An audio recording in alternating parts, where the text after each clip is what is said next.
Welcome to மேக்னிமடல். இன்னைக்கு நம்ம பொதுவரையில் ஒரு தகவல் தான் பார்க்க போறோம். கொஸ்டின் பார்க்கலாம்.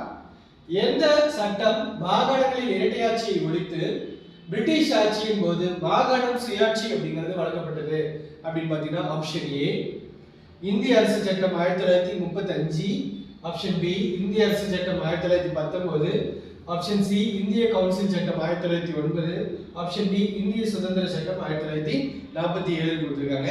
இதுக்கான சரியான விடை எது அப்படின்னு பார்த்தீங்கன்னா ஆப்ஷன் ஏ இந்திய அரசு சட்டம் 1935 அப்படிங்கிறது சரியான விடை.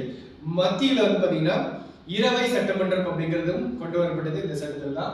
ஆர்பிஐ அந்த சட்டம் வந்து பார்த்தீங்கன்னா ஆர்பிஐ உருவாக்கப்படும் அப்படிங்கிறதும் வந்து இதன் மூலமாக தான் வந்தது. அதுக்கப்புறம் வந்து பார்த்தீங்கன்னா இந்திய அரசு சட்டம் 1919 இரட்டையாட்சி அப்படிங்கிறது அறிமுகப்படுத்தப்பட்டது. இதை வந்து மின்டோ அப்படிங்கிற சட்டம் வந்து பார்த்தீங்கன்னா மின்டோ மார்லி சட்டம்னு சொல்லுவோம். இந்த மின்டோ மார்லி சட்டத்தில் தான் வந்து பார்த்தீங்கன்னா முதலாக முஸ்லிம்களுக்கு 8 தொகுதி அப்படிங்கிறது இடஒதுக்கீடு அப்படிங்கிறது கொடுக்கப்பட்டது. இது போன்ற தகவலுக்கு நம்ம சேனலை சப்ஸ்கிரைப் பண்ணுங்க. தேங்க்யூ.